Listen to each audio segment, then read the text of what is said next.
I wasn't supposed to be there that night. Hannah had told me it was just a work dinner. Casual. A routine thing. She mentioned it the way someone mentions picking up groceries, harmless, boring, not worth thinking twice about. I remember nodding when she said it, not really paying attention. I was distracted by an email or a calendar reminder, something that seemed more important in the moment. But a strange feeling stuck with me afterward, like a faint pressure in the chest you can't quite explain. I hadn't planned to show up. It wasn't like me to pop in on her work events. She always said they were dry or awkward or mostly just small talk. She never asked me to join, and I never pushed. But something about that day, I don't know, maybe it was the way she avoided eye contact when I asked what restaurant it was. Or how quickly she changed the subject after. I stopped by a flower shop on my way home from work, grabbed a modest bouquet, and nothing dramatic. Just sunflowers and a little greenery. Hannah always liked sunflowers. Said they reminded her of Kansas, even though she'd never actually been. The restaurant sat right on the coast, white walls, warm light spilling through wide glass windows. When I stepped inside, the scent of lemon and garlic and seared fish hit me. The place was loud, lively. The kind of spot where laughter bounces off wine glasses and everyone leans in just a little too close. I spotted her before she spotted me. She was at a long table toward the back. It was one of those setups where everyone faces inward, the kind of seating you only choose when you want to feel included. I counted at least 12 people, maybe more. Her colleagues, I guessed. A few I recognized from holiday parties and photos. And right beside her, Jared. She was laughing when I walked in. Not the polite kind of laugh, either. It was open, free. Her head tilted back slightly, her shoulders relaxed. I saw her reach for her glass, then casually rest her other hand on Jared's forearm. It was subtle. Intentional. Familiar. The room was loud, but it felt like everything went quiet for a second. I stood near the entrance, the bouquet tucked under one arm like an afterthought. I didn't know what I was looking at first. It wasn't dramatic. They weren't kissing or holding hands. But it was the kind of closeness you don't build over spreadsheets and deadlines. The kind that doesn't just happen by accident. Jared leaned in and said something to her. She laughed again. Her hand didn't move. And then, like someone had flipped a switch, she saw me. There was a flicker in her expression too fast for anyone else to notice. But I caught it. A millisecond of something, alarm, maybe, or calculation. Then it was gone. She smiled, waved slightly, and motioned for me to come over, like I was the one who was interrupting. I walked over, smiling as best I could, the flowers now feeling ridiculous in my hand. She made space next to her, introduced me to the people I hadn't met yet, called me her husband, Nathan, like she was presenting me to a group of strangers who needed reminding. I sat. I listened. I laughed where I was supposed to. I even shook Jared's hand, because what else was I supposed to do? He had one of those confident handshakes. Too firm. The kind that says I win even when I'm losing. I noticed the way he looked at Hannah when she wasn't looking back. I noticed everything. At some point during the dinner, someone at the far end of the table, an older guy with a red tie and a loud voice, brought up a story. Something about Palm Springs. Oh man, he said, between bites of risotto, remember that wild night in Palm Springs? What a mess. A few people laughed. Someone said something about getting locked out of their room. Another chimed in about the fire alarm going off. Then someone added almost too casually, Jared was the real MVP that night. Got everyone sorted out. That's when I looked at Hannah. Her smile froze for a second. Just a second.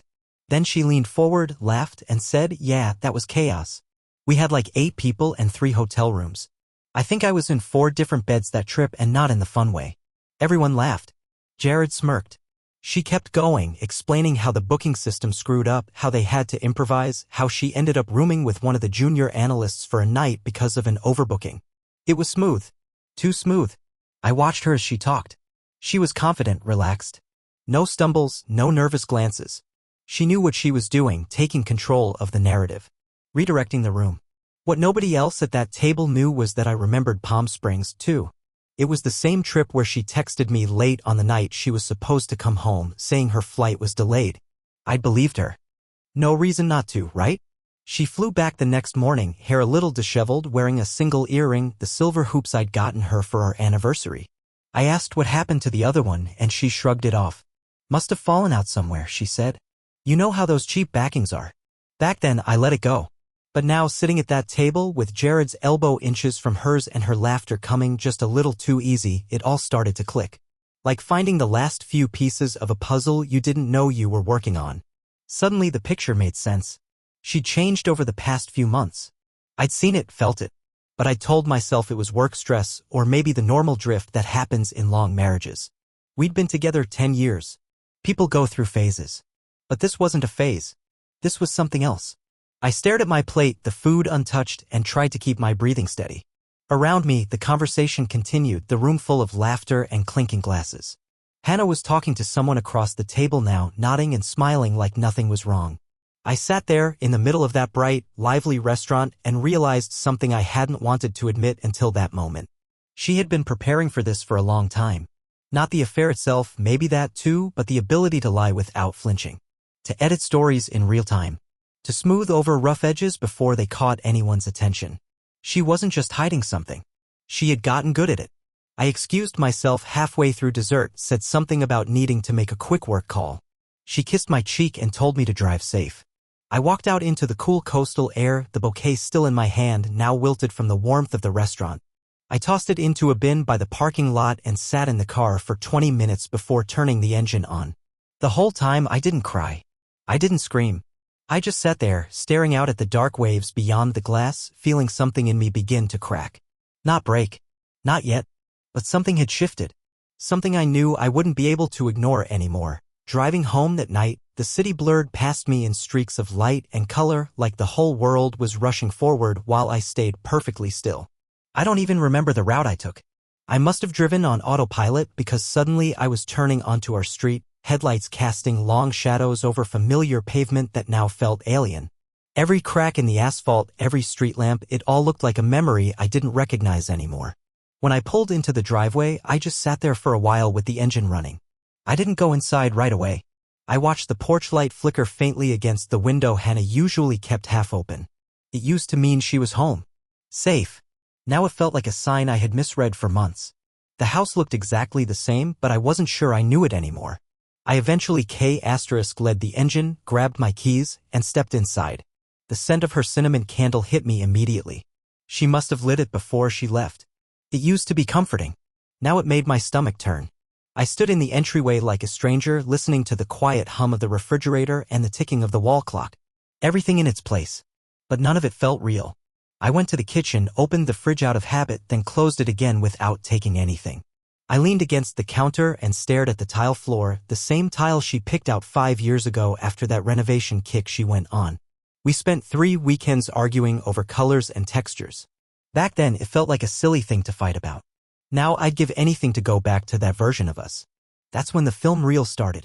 Not literally, of course, but in my head, moments began playing back like scenes from a movie I never really paid attention to. Moments I should have paid attention to. I didn't even have to try. They just started rolling on their own. Like how she used to leave her phone on the kitchen counter, screen up, plugged into the charger we shared. Now it was always face down, or in her back pocket, or in her purse with the zipper drawn tight. I remember the first time I noticed. She was cooking and a message lit up on her screen. She didn't check it, just turned the phone over and smiled at me like nothing happened. Then there were the early morning meetings. She used to be the kind of person who'd hit snooze 3 times before dragging herself out of bed, coffee in hand and hair in a bun. But suddenly she started getting up at 6:15 sharp, no alarm needed, makeup done before the sun was up. She'd brush it off if I asked something about a new client in a different time zone. I believed her. Of course I did. And then there were the nights she came home late. She always had reasons. A last-minute project. An office birthday party. A quick drink with the team that turned into 2 or 3. I wanted to trust her. I didn't want to be that guy, the insecure husband checking timestamps and reading too much into a late commute. But it was more than the hours. It was her. She came home with a kind of glow I couldn't explain. Like someone who had just lived a second life and was now slipping back into this one, hoping no one noticed. One night in early February came back to me hard. She told me she was going to a spa with coworkers, one of those sauna and wine places. Girls' night. Don't wait up, she texted. So I didn't. But when she came home around midnight, her hair was freshly curled. Not damp from a steam room. Her lipstick was perfect. She smelled like her new perfume, the one in the black bottle she never let me touch. And her eyes? They sparkled in a way I hadn't seen in months. Back then, I kissed her goodnight and asked if she had fun. She nodded. Just what I needed, she whispered. Now I understood what she meant. And it made me feel stupid. The lipstick. The perfume. The new lingerie tags I once found stuffed in the bathroom trash. Bought it for myself, she had said with a wink. Trying something new. Then there was the coat. It was late March and we were getting ready to leave for her friend's engagement party. She asked me to grab her coat from the rack. I remember brushing it off and tossing it to her without looking until I noticed a lipstick smudge on the collar. Not her color. Too bright. Too bold. She noticed me staring. Oh, I let Megan borrow it last week, she said quickly. She's more of a red lip girl. Must have rubbed off. I nodded and let it go. Why wouldn't I? But that image came back to me now just as vivid. And this time I didn't buy the excuse. Another reel started playing, this one slower. Focused. Like my memory had been saving it for just this moment. There was a Tuesday afternoon, not long after Palm Springs. I came home early to surprise her. She wasn't expecting me. I walked into the kitchen and she jumped. Literally jumped. She slammed her laptop shut like she'd been caught watching something she shouldn't. When I asked what she was working on, she shrugged. Just boring reports. NDA stuff. Can't even show you if I wanted to. I laughed it off then. Gave her a quick kiss and didn't press. But that reaction, now I could see it for what it was. Not shock. Not nerves. Guilt? I didn't want to be paranoid. That's the part that K*LLS me. I tried not to be. I gave her space. I gave her benefit after doubt. I trusted her even when things didn't add up. Because I loved her. And I believed that loving someone meant believing them even when it was hard. But now it felt like I had been rewriting reality in my own head just to protect myself. And once the dam broke, once you let yourself really look, everything shifts. Even the little things. Like how she suddenly changed her passcode a few months ago. How she laughed harder at texts she never showed me. How she started saying I'll be out late instead of I'll be home by 10. How she talked about Jared more often but never in detail. Always in passing, always vague. Jared had a meltdown over a budget thing, or Jared thinks he's so funny. I remember the first time she even mentioned him. New guy, kind of a doofus, she said. You'd hate his shoes. But then it became, Jared says this and Jared made the best playlist and you'd actually get along with Jared, weirdly enough. Each mention was so casual I didn't even notice the buildup. But now sitting there in the dark kitchen, my elbows on the counter and my thoughts unraveling fast, I realized that he'd slowly become a regular character in her life. One I had never actually met. Except for tonight. I had met him tonight. And I saw the way his eyes lingered too long, the way she touched his arm without thinking, the way she laughed just a little louder when he made a joke. It was all so subtle. So choreographed. But it wasn't fiction. It wasn't in my head. And once you see it, really see it, there's no unseeing it. That night, I didn't sleep. I lay in bed beside her, listening to the sound of her breathing, trying to figure out when exactly she became someone I didn't recognize.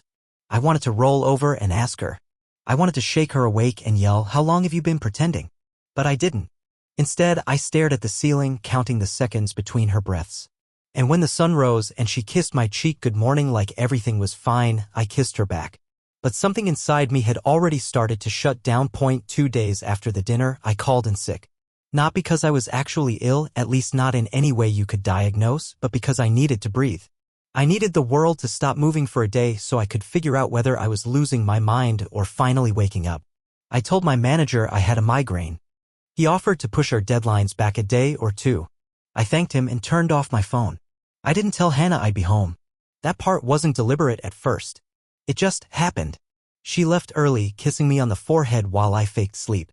I kept my eyes shut, listening to her move through the house like she always did, barefoot, quietly efficient, grabbing her keys and phone in one motion. When I heard the door close, I opened my eyes. And for the next several hours, I did nothing. Not a productive nothing. Not a peaceful, meditative kind of nothing. Just nothing. I sat on the couch, staring at the blank television screen like it might eventually show me something I hadn't seen yet. I tried to read a book. I made coffee and forgot to drink it. My thoughts kept drifting back to that night at the restaurant. That touch on Jared's arm. Her quick pivot when Palm Springs came up. Her smile when she saw me too calm.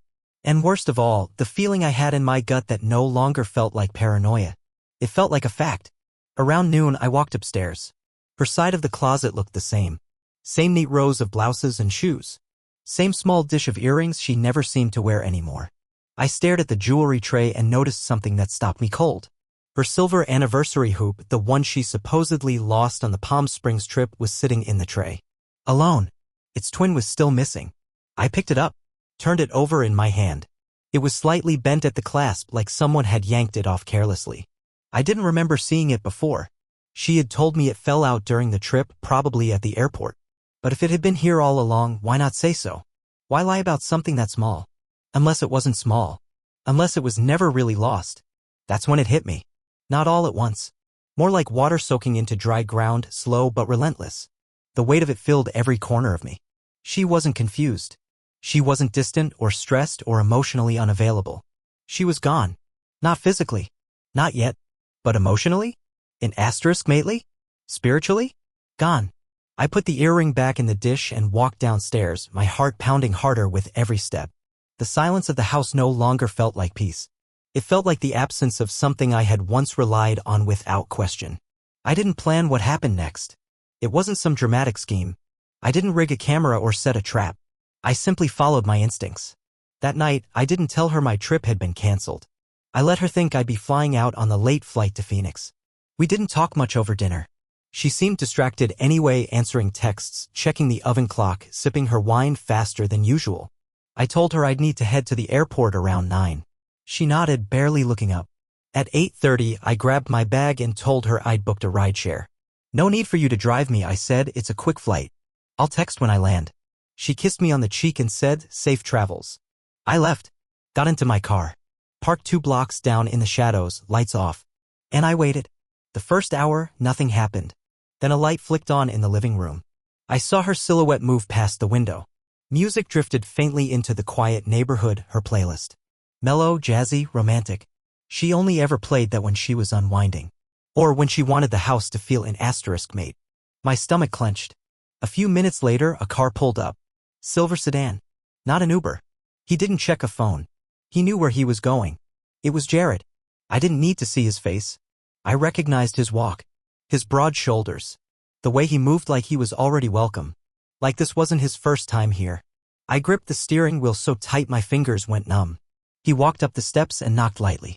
The door opened almost immediately. And there she was. Barefoot. Hair down. A cardigan hanging off one shoulder like it wasn't meant to stay there long. She smiled at him. The kind of smile that's earned. Familiar. Practiced. Then she stepped aside and he walked in. I stayed in the car for a few more seconds. Then I got out. Quiet. Careful. I circled the back fence and let myself through the gate, using the latch that squeaked if you didn't lift it just right. I knew every inch of this house. I'd fixed the plumbing, painted the hallway, mounted the shelves in the kitchen. But now it felt like I was trespassing. I stepped onto the back deck and looked through the window. They were in the kitchen. Jared leaned against the counter. She was pouring wine. Their voices were low, but I could hear laughter. Light. Easy. The kind of laughter we hadn't shared in months. Maybe longer. Then they kissed. It wasn't a hungry, desperate kiss. It was worse. It was comfortable. Routine. They had done this before. She reached up and tucked her fingers behind his neck and he pulled her close by the waist. They didn't speak. They didn't have to. That's when something in me stopped. I didn't cry. I didn't storm in. I didn't scream or bang on the glass or demand explanations. I just stood there, frozen, feeling the last bit of denial leave my body like a ghost that had overstayed its welcome. Then I turned around, walked back through the gate, opened the basement door and stepped inside. I didn't even turn on the lights. I moved through the dark like someone who already knew what he was looking for. I grabbed my old hiking backpack from the storage rack, unzipped it, and began packing. Not clothes. Not essentials. Just what mattered. My external hard drive. The flash drive with my personal writing. My dad's letter, the one he wrote before he passed, the one I only ever read twice but kept like scripture. A few Polaroids from college I hadn't seen in years. My favorite hoodie. A copy of the last book I bought but never finished. I didn't know why I chose these things. I just knew they were mine. I opened a drawer and found the anniversary card she'd written to me 3 years ago. The one where she said, I hope we always find our way back to each other, no matter how lost we get. I folded it and placed it in the bag. Then I walked upstairs. The house was quiet again. Music still playing, but soft now. I didn't want to see them. I didn't want to catch a glimpse or hear her laugh again or feel whatever it was that had died between us come floating back like a ghost looking for closure. Instead, I went to the dining room. I placed a single flower in the center of the table, one of the sunflowers from the bouquet I hadn't given her that night at the restaurant. I had fished it from the bin, pressed it flat in a book. I don't even know why. Maybe part of me knew I'd need it for this. Next to it, I placed the watch she gave me last Christmas. It was a little too fancy for my style, but I wore it anyway because it mattered to her. I set it down face up, hands still ticking. Then I walked to the front door, turned the knob, and stepped outside. I didn't slam the door. I didn't leave a note. I didn't text her goodbye. Because sometimes the loudest thing you can say is nothing at all. And in that silence, I let the part of me that had stayed for too long finally leave. I didn't go far. Just far enough. The drive north was long, but I barely remember it. I think I stopped once for gas and again for coffee, but I don't recall either moment. I kept my eyes forward and my mind locked in that same loop, Jared's hands on her waist, her lips brushing his like they'd done it 100 times. Because they had. I didn't need confirmation. I saw it in their bodies, the way they moved together like it wasn't new. Like they didn't expect to be seen. Like they weren't hiding, not from each other, not from me. By the time I reached Reno, my phone had buzzed 3 times. I didn't check it. I knew who it was. Knew the rhythm of her panic without needing to hear it. My sister's studio was small, really just one room with a mattress on the floor, a kitchenette, and a coat rack shaped like a tree that had always been a running joke between us. But it was clean. And it was empty. She had moved overseas last fall for a teaching position and left the place as is. When I messaged her, all I wrote was, "Mind if I crash for a few days? I just need quiet." She wrote back, "Keys under the mat. Take whatever you need." No questions asked. I hadn't cried yet. I didn't know why. Maybe I was still in shock. Or maybe some part of me understood this was just the final chapter of something I'd been pretending wasn't ending. When I woke up the next morning on that too-thin mattress with the streetlight pouring in, I checked my phone for the first time. 9 missed calls. 5 from Hannah. 3 texts. 1 voicemail. I stared at the screen for a long time before hitting play. "Hey, it's me. I don't know where you are. I thought you had a flight? I came into the kitchen and you weren't. Anyway, please call me. Okay? Please. Just call me. I'm worried." She sounded confused. Not guilty. Not even angry. Just out of sync, like she didn't quite understand the rules of the game had changed. That her actions had pulled the plug on a marriage we'd both been paddling upstream for years. I didn't respond. An hour later, a new text, "Are you okay? Where are you?" Another. "Nathan, this isn't funny." Then, "I don't know what's happening. Please say something." I stared at the blinking cursor in the message app for what felt like an hour. My thumbs hovered, then lowered. I locked the screen. I didn't want to say something just to say it. For the first time in years, I realized I didn't owe her clarity. I didn't owe her the benefit of the doubt anymore. That silence? It wasn't avoidance. It was the truth. The longer I stayed off the grid, the more desperate her messages became. By the second night, the tone had changed. She was trying to sound composed, measured. "I know things have been tense. Maybe we should talk. No pressure. But I want to understand where you're coming from. And then, I miss you." It felt like watching someone try to rebuild a boat while it was sinking. A flurry of patchwork efforts when the damage had already reached the core. It wasn't that I wanted to hurt her. I didn't. But I wasn't going to cushion her fall this time. Because I had already been there, had felt the cold, cracked concrete of rock bottom when I stood outside that window and saw everything. I wasn't climbing back into that. 2 days in, I started to feel something unfamiliar. Not rage. Not grief. Visibility. I didn't realize how invisible I had become in my own marriage until I left. Not just left the house, but left the role I'd been performing for years, the quiet supporter, the default cheerleader, the guy who never asked for much and pretended he didn't notice when his presence became optional. And then, unexpectedly, a new message. This one wasn't from Hannah. It was from Alan. I blinked at the name. Hadn't thought about him in years. He was one of Hannah's coworkers. Kind, reserved, a little awkward. We'd made small talk a few times at company events, mostly about fantasy football and music. I wouldn't have called us friends. The message was short. "Hey, man. I don't know if this is overstepping, but I was at the dinner the other night. I saw what happened. If you ever want to talk, I'm here." I stared at the screen, surprised. Of all the people I expected to reach out, Alan wasn't on the list. I wasn't even sure what he meant, what he had seen. Did he know about Jared? Had he put the pieces together? I typed back, "Appreciate that. Honestly, I don't even know what I'd say." His reply came quickly. "You don't have to say anything. Just for what it's worth." I saw her leave. She didn't leave with him. She left alone. Looked like someone who'd lost something important. I reread that 3 times. It didn't bring me comfort. Not exactly. But it cracked something open in me. Not hope. Not yet. But maybe a sense that this pain wasn't invisible to everyone. That someone, anyone, had looked at the wreckage and seen me. That mattered. That acknowledgement, small as it was, felt more honest than anything Hannah had said in weeks. Still, I didn't reach out to her. Instead, I stayed. I took walks through the quiet neighborhoods in Reno. I watched people live their lives, dog walkers, baristas, the guy at the corner store who always said, "Stay warm," even when it was 85 degrees. I needed that simplicity. That neutrality. At night, I lay on the mattress and thought about our old life. About the way Hannah used to write me notes on Post-its and leave them in my lunch bag. The way she'd fall asleep halfway through movies and insist she remembered the ending. The way her hand used to automatically find mine on road trips. There were real memories. Real love. But love, I realized, isn't proof of loyalty. It's not a shield. It's a **T, something that exists in a moment and then fades or fractures or mutates into something unrecognizable. And somewhere along the way, hers changed. Maybe mine did too. The turning point came on the morning of the 4th day. I was sipping burned diner coffee in a booth by the window when her name lit up my screen again. A voicemail. Her voice sounded raw this time. Quiet. Like she hadn't slept. "I know you're angry. I know I hurt you. And I don't expect you to forgive me. But I just want you to know I didn't take him upstairs. I swear to you. When I saw the flowers on the table, the watch. I knew. I knew what I'd done. Even if you never talked to me again, I needed to say that. I was careless. I let something real die while I played with something that wasn't." She didn't cry during the message. And that was almost worse. She sounded hollow. Like she'd already **N grieving the version of us that used to feel inevitable. I didn't respond. But I listened to the message again that night. And for the first time since I walked out of that house, I felt something I couldn't name. Not reconciliation. Not regret. Just gravity. The weight of everything we'd been through pressing down, not to crush me, but to remind me that this wasn't a story with villains and victims.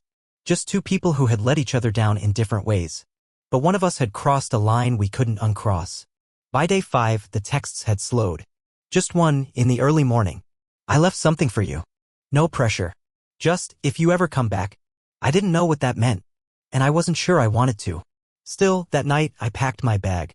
Folded the hoodie. Slipped the letter from my father back into its envelope. Took one last look around the studio and turned off the lights. I wasn't going home. But I was going back to the house. Not to reconcile. Not to beg for clarity. Just to see what she meant by "I left something." I pulled into the driveway just before sunset. The light had that soft, orange haze that used to make me want to grab Hannah's hand and go for a walk through the neighborhood. We used to do that back when the air between us still felt light. Back before everything turned into something we whispered about only in our heads. Now the only thing I could hear was the hum of the engine and the tick of my turn signal still blinking, even though I wasn't going anywhere. I stared at the front door. It looked exactly the same wreath she hung up last season, even though it didn't match the time of year. Same tiny crack in the step she always asked me to fix. But somehow the door felt farther away than it should have. Like I wasn't sure it would open for me anymore. I stepped out slowly. My backpack was slung over one shoulder. I didn't bring much with me, just what I'd taken when I left. No bags of groceries, no flowers. No expectations. The key still worked. When I opened the door, the air inside smelled like lavender and something faintly sweet, like she'd just finished baking or lit one of those fresh linen candles she liked so much. The house wasn't messy. It wasn't scrubbed clean either. It felt lived in. And yet untouched. Exactly as I had left it. My jacket was still hanging on the hook near the door. Shoes lined up neatly. The dining table hadn't been cleared. The flour I left was still there, now dry and browned at the edges, slumped over slightly. But still there. Beside it, the watch. She hadn't moved it. Its face had stopped ticking. I stood in the doorway for a long time. Part of me expected to see her standing at the bottom of the stairs, ready to cry or plead or apologize. But the house was quiet. The kind of quiet that feels intentional. I walked slowly to the kitchen. The playlist we used to make dinner to was paused on the tablet by the sink. A bottle of wine sat open on the counter with one glass beside it. Still half full. She had been here recently. Maybe she still was. I didn't call her name. I didn't want to. Instead, I set my backpack down and walked through the house, one room at a time, as if I was seeing it for the first time and also the last. The living room still had the blanket we used to argue over every winter. The remote was where I always left it, tucked between the cushions. The hallway had the framed photo from our trip to Colorado. I used to love that photo. Now I couldn't look at it without seeing who we used to be. Upstairs, the bedroom was mostly untouched. The bed was made too neatly, like someone had cleaned it up for a showing. The closet was slightly ajar. I didn't look inside, but on the nightstand there was a sealed envelope. My name written on the front in her handwriting. I didn't open it right away. I stared at it for several minutes, holding it in both hands like it might shatter. Eventually, I peeled it open and slid out the single sheet of paper inside. It wasn't a letter. Not really. Just a folded-up bank statement. And a sticky note.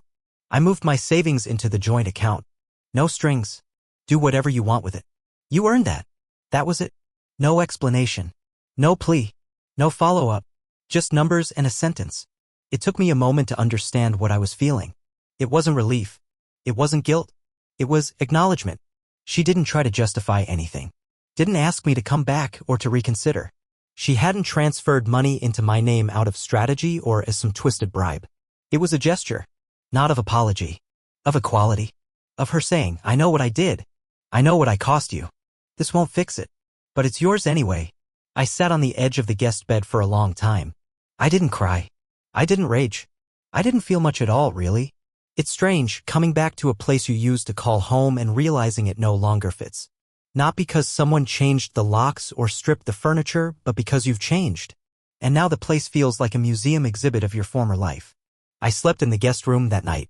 Not because I couldn't sleep in our bed, but because I needed to see if anything here still felt like mine. The mattress was too firm. The walls too bare. The air too still. But I stayed. Not as a husband. Not as a runaway. Just as a man who needed one night to breathe between the ending and whatever came after. I heard her come in the next morning. She must have waited until she knew I was asleep or hoped I was. The door opened gently. She moved like a shadow, soft footsteps, keys placed quietly in the bowl by the door. I didn't get up. I heard her moving around downstairs. The kettle whistled. The floor creaked. A cupboard opened, then shut. For a moment, it almost sounded like our life again. And then silence. Eventually, I rose and walked out into the hallway. I could smell the coffee. The same brand I used to tease her for overpaying for. She had poured a cup and left it on the table across from the dry flower and the watch. She wasn't in the room. She was sitting out on the porch, legs curled under her, mug in hand, staring at nothing. She looked up when she heard me. Her eyes didn't search mine for answers. Her mouth didn't open to explain. She just nodded like two neighbors acknowledging each other at the mailbox. A silent recognition that we both knew what had passed and what couldn't be undone. I stepped out and sat beside her. Not close. Just near enough. For a few minutes we didn't say anything. And then she whispered, I didn't expect you to come back. I didn't, I said. Not really. She looked down at the mug in her hands. Her fingers trembled slightly. I wasn't sure if it was the cold or just the weight of it all. I didn't bring him here before that night, she said. You have to believe me. I don't, I said. But I appreciate that you said it anyway. She nodded, tears welling but not falling. I knew it was over when I saw the flower, she said. I knew what it meant. I didn't answer. I didn't need to. Because in that moment I realized that sometimes closure doesn't come with a grand finale. No long confessions. No final arguments. Just two people sitting on a porch realizing that the life they built had quietly slipped through their fingers. Eventually she stood and walked back inside. I didn't follow. Instead, I stayed there, sipping the coffee she made for me. Watching the street as neighbors walked their dogs and kids played hopscotch on the sidewalk. The world was still spinning. It always would be. That afternoon I packed my bag again. Only this time I left the flower behind. Let it stay dry and brittle, right where it was. A marker. A memory. Not of betrayal, but of something that had once been alive. And that wasn't